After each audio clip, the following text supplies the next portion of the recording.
Ya, terima kasih Anda masih bergabung bersama kami dan kini kita sudah ada di segmen Create Up Startup Manufacture Hub. Imagine memperoleh pendanaan pre-seed atau pra-awal dari I Need Six dengan nominal yang masih dirahasiakan. Nah, pendanaan ini akan digunakan pemirsa untuk mengakselerasi digitalisasi di industri manufaktur melalui ekspansi pasar dan juga pengembangan produk baru. Ya, saat ini I Need Six masih menjadi investor tunggal dalam pendanaan tahap awalnya, namun Global Fund juga tengah dalam proses untuk berpartisipasi pada pendanaan ini. Di Indonesia, Imagine akan melakukan ekspansi ke sejumlah kota di Pulau Jawa dan Batam. Selain itu, Imagine juga tengah mempertimbangkan untuk melakukan ekspansi ke Jepang. Imagine merupakan startup penyedia platform yang mempertemukan demand dan juga supply di industri manufaktur dengan memosisikan diri sebagai manufacture hub. Imagine menawarkan 3 model bisnis, yakni sebagai platform untuk mempertemukan pelaku usaha di industri manufaktur, menyediakan pembiayaan proyek, dan juga marketplace untuk menyuplai bahan mentah. Dan di sepanjang semester 1 2022 ini, Imagine telah mengantongi kontrak Annual Recurring Revenue atau ERR hampir 10 kali pertumbuhan dibandingkan dengan 2 tahun lalu. Dan perusahaan juga baru memulai ekspansi di Jawa Timur dan merilis fitur Quick Notes berbasis Artificial Intelligence untuk mendeteksi file 3 dimensi dan menentukan kisaran harga barang secara instan. Kira-kira seberapa menarik potensi bisnis Imagine ke depan? Simak ulasannya hanya di Create Up. Ya, pemirsa, untuk membahas tema kita hari ini mengenal startup berbasis Manufacture Hub, sudah tersambung melalui video conference ada Mas Yandi Jaya. Beliau adalah co-founder dan CEO of Imagine Startup Manufacture Hub Indonesia. Selamat pagi, Mas Yandi.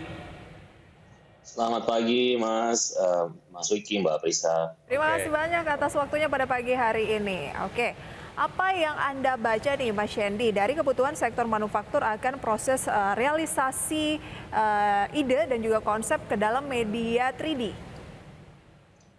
Oke, sebenarnya di Indonesia itu banyak sekali orang-orang Indonesia yang juga sangat berbakat ya, dan juga ide-idenya otentik. Namun hanya sedikit yang bisa tersalurkan untuk menjadi produk.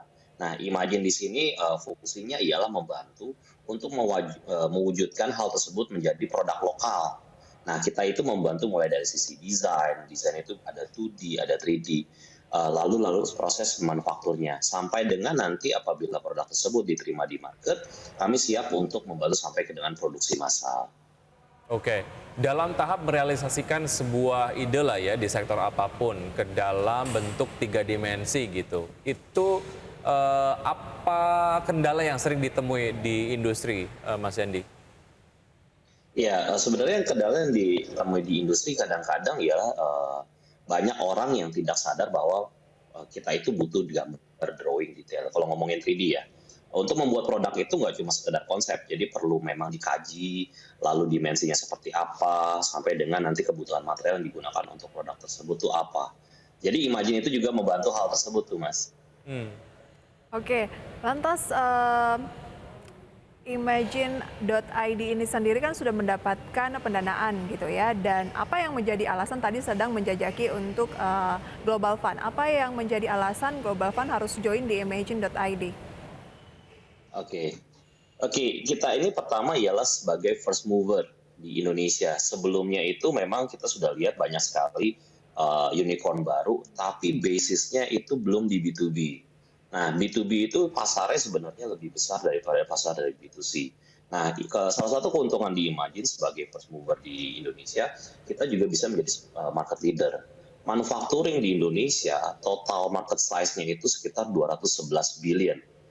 Which is sebenarnya manufaktur Indonesia itu merupakan salah satu uh, penyumbang GDP terbesar. Jadi, nah sangat banyak sekali yang bisa kita bantu digitalisasi, lalu garap dari sektor tersebut. Makanya pada saat Global Fund masuk, sebenarnya bukan hanya membantu sektor-sektor tersebut, tapi juga membantu IKM, industri kecil menengah yang ada di Indonesia. Jadi akan menjadi win-win solution nih buat keduanya. Oke, untuk memperluas apa yang bisa Imagine Hub lakukan lah ya untuk berbagai macam sektor usaha di Indonesia, memerlukan ekspansi dan juga dukungan dari berbagai pihak dan salah satunya dari pendanaan sendiri. Oke, saya mungkin ingin mendapatkan penjelasan yang lebih jelas lah ya, Mas Hendy, terkait dengan siapa saja yang dipertemukan dalam hub ini dan apa bentuk kerjasamanya.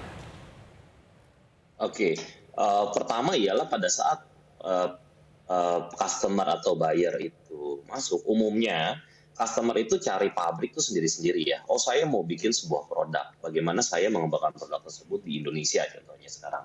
Nah, mereka itu biasanya kesulitan. Kesulitan itu pada saat sudah ada pabriknya lalu dikerjakan. Nah, mereka kesulitan untuk mengkontrol pekerjaan yang ada. Umumnya mereka masih melakukan secara manual. Oh ya udah kirim orang ke sana deh. Lalu apakah memang bisa dicek atau tidak? Biasanya tergantung dari vendor. Lalu yang kedua ialah biasanya via telepon aja. Pak, pekerjaan saya sudah sampai mana?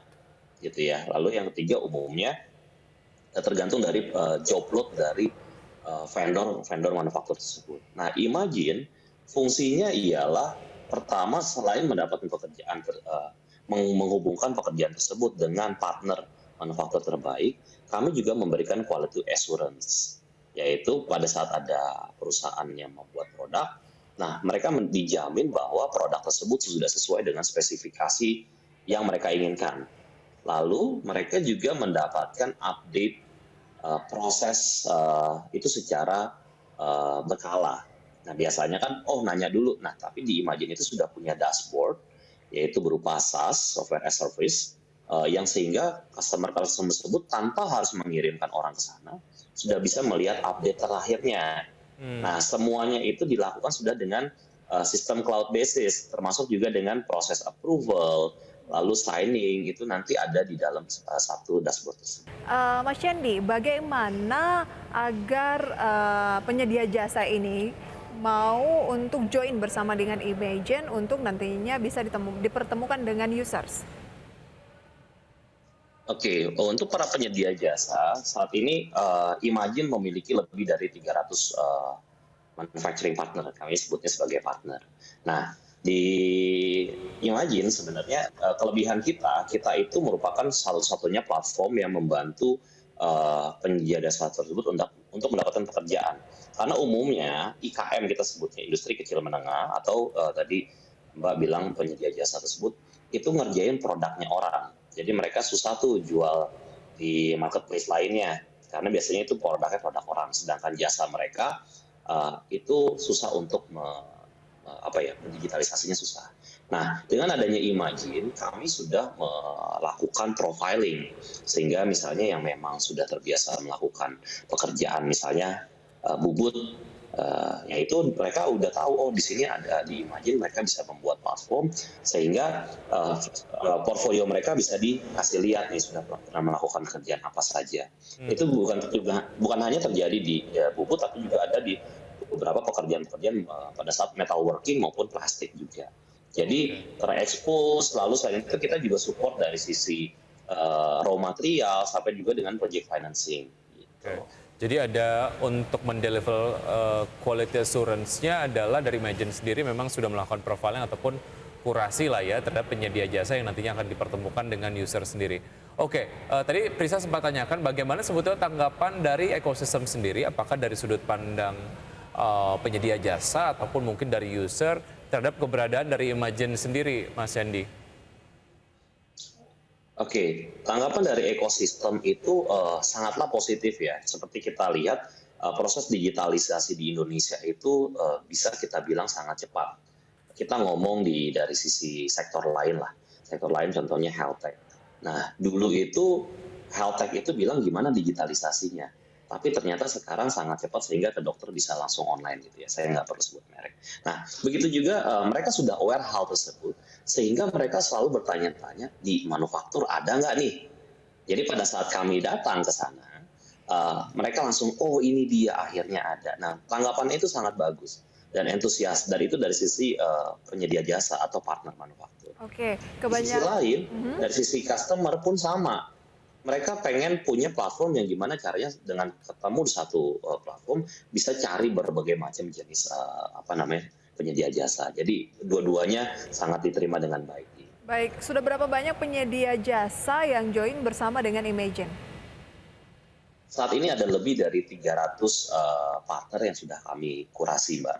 Jadi yang daftar itu mungkin ribuan ya. Cuma kami memang melakukan kurasi. Oke, lebih banyak di bidang apa Mas Shandy?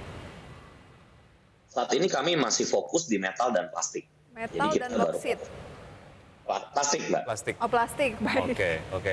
Baik, Mas Hendy, ini saya sempat membaca artikel begitu terkait dengan model bisnis yang dilakukan oleh Imagine sendiri. Salah satunya adalah dengan penyediaan pembiayaan proyek. Ini mekanismenya seperti apa?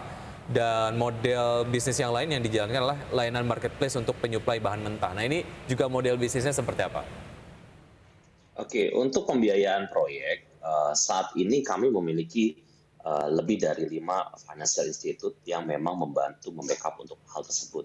Jadi apabila IKM sudah memiliki kontrak kerja, biasanya mereka kan kesulitan tuh untuk mencari modal.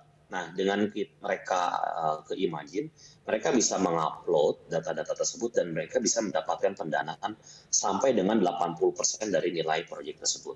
Jadi sangat mudah sekali ya. Itu satu. Yang kedua, mengenai raw material, saat ini umumnya raw material itu dipegang oleh pemain besar. Nah, Imagine di sini membantu untuk mensupport industri kecil menengah untuk mendapatkan material dengan harga kompetitif dan juga payment yang fleksibel. Karena biasanya IKM itu kalau ingin beli raw material, itu diminta belinya harus cash dan lain-lain. Nah, dengan adanya Imagine, kita memberikan tempo dan juga pembayaran yang lebih fleksibel. Gitu. Oke. Nah, Imagine tadi di awal ada VT yang kita tampilkan itu lebih banyak melakukan ekspansi di Pulau Jawa dan juga Batam. Tapi rencananya katanya juga akan ke luar negeri khususnya Jepang. Nah, mengapa memilih Jepang, Mas Shandy? Oke, ini melanjutkan sebenarnya kunjungan saya dengan Pak Menteri Pak Agus Gumiwang, Kementerian Perindustrian bulan lalu. Jadi pada saat kami ke sana kita bicara tentang automotive parts. Nah, kami ditunjuk sebagai salah satu digitalisasi proses untuk link and match. Pada umumnya kan biasanya sudah terjadi link and match-nya. Dengan adanya Imagine, link and match itu bisa bukan cuma sekedar event basis, tapi mereka bisa mencari vendor di Indonesia itu terus-menerus. Dan kita melihat antusias beberapa perusahaan Jepang yang besar-besar juga memang membutuhkan bantuan untuk mencari vendor di Indonesia secara spesifik ialah automotive parts. Nah, Imagine melihat antusiasnya sebegitu besar sehingga kami juga sedang mengkaji nih untuk mempersiapkan representatif di sana sehingga kita bisa membawa pekerjaan-pekerjaan yang ada di Jepang untuk disalurkan dikerjakan di Indonesia. Kurang lebih seperti itu. Artinya nanti akan ada bisnis dari penyedia jasa sendiri yang tersalurkan melalui Imagine selaku manufacturer hub gitu ya. Oke, bicara mengenai optimisme Anda lah ke depan mengenai potensi bisnis Imagine sendiri seperti apa, Mas Shandy? Oke, Imagine kita bergerak di manufaktur B2B. Nah, saat ini B2B itu memang sedang dilirik dari global investor. Kenapa B2B baru dilirik sekarang? Karena sekarang infrastruktur sudah mulai ready. Dan B2B manufaktur seperti saya jelaskan di awal, di Indonesia itu market size-nya besar sekali, di atas 200 billion US dollar. Sehingga ini masih blue ocean. Dan kami salah satu first mover, kami yakin bahwa kami bisa meningkatkan digitalisasi di Indonesia, terutama IKM itu jauh lebih tinggi daripada sekarang.